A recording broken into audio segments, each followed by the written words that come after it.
Get off my shirt. So clickbait isn't necessarily a bad thing. It all depends on whether you can deliver on what you promise. And using tools like CoSchedule's Headline Studio will help you create those catchy titles. I'm Mike with WriterSanctuary, and today we're going to be taking a look at using CoSchedule to create those clickbait titles for your blog. Now, before we get started, you can hit the like button to help the channel out, and for more videos about blogging, hit subscribe if you haven't already.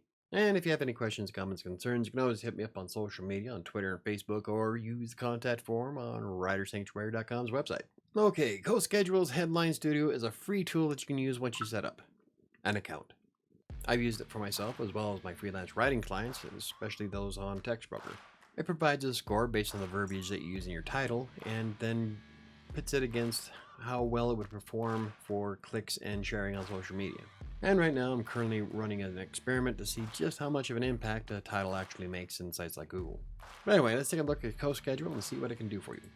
So this is the platform for Headline Studio for CoSchedule, and what you do is you put in, you can start with any kind of sentence that you would like. We're going to do an example here, so we're going to do how to make smoothies, and we're going to analyze it. I don't want to see pro plans. And as you can see, it scores a 45, which is pretty poor. You want to keep it in the green as much as possible for the best chances of being liked and shared and clicked. Now, if you upgrade to CoSchedule's Headline Studio, you get the SEO score as well, but I don't have the money to subscribe to CoSchedule. So we're just going to use the headline score. And as long as you put your keywords inside the headline that you're creating, you should be fine for SEO. I know that it works perfect for me. So we don't want the 45. So what we're going to do is we're going to add some different words to it. Now, the idea is to use uncommon, emotional, and power words in order to create, clickbait. And the cool thing about Headline Studio is that you can open up word banks for these if you need examples. But I have a pretty good idea of what I want to create, so I'm just going to go ahead and change the title here to see if we can make it a little bit better. So what if we add an adjective? How to make delicious smoothies.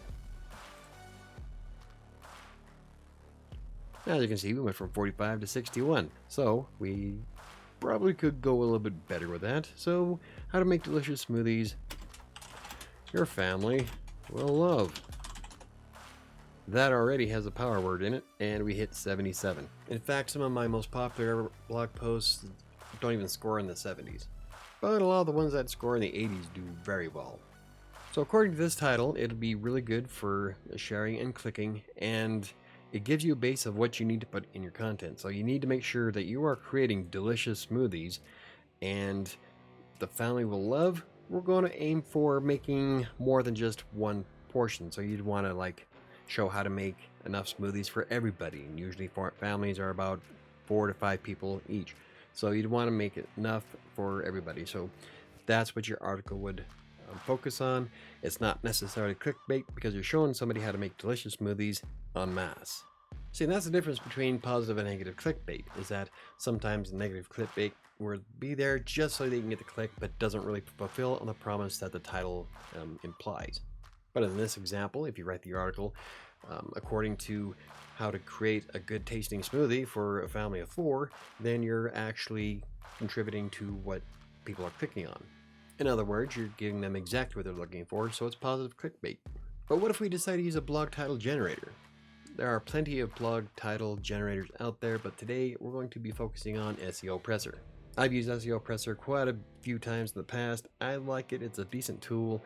I think I've actually added it to a list video that I made recently, or not recently, but a couple years ago. So what we're going to do is we're going to put in our keyword. In this case, we're going to try smoothies and see what happens.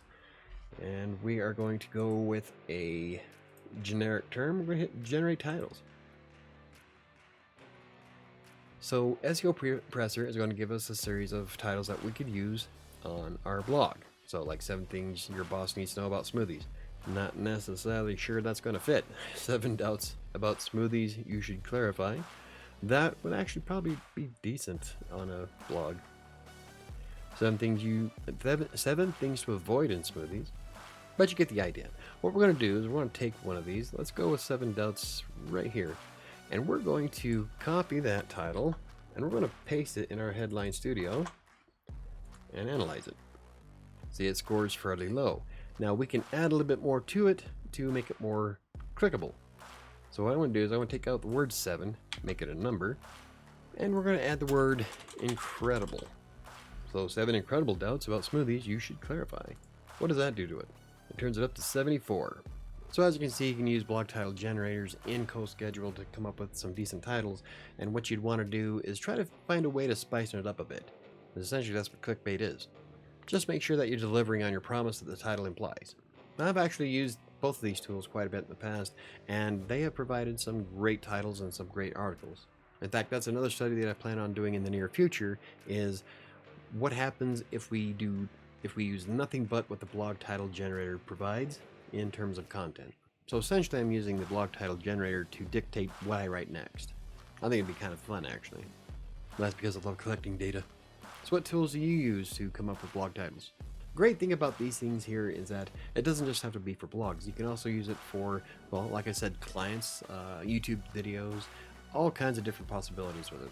And they don't necessarily have to be titles. They can be headlines within your article. So if you're writing a fairly long one, then you can add all kinds of things here. It's like if I wanted to write the article that I came up with first about how to make smoothies for the entire family, the 7 incredible doubts about smoothies you should clarify could be a sub point inside that article, and then I'd provide 7 brief points on some of the things that are doubtful.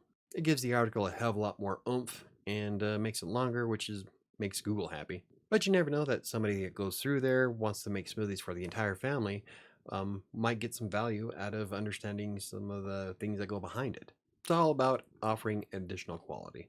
If you enjoyed the video, hit the like button. For more videos about blogging, freelance writing, self-publishing, or anything else I cover, hit the subscribe button, and don't forget to hit the notification bell. I think that's going to do it for me today, and I'll see you next time.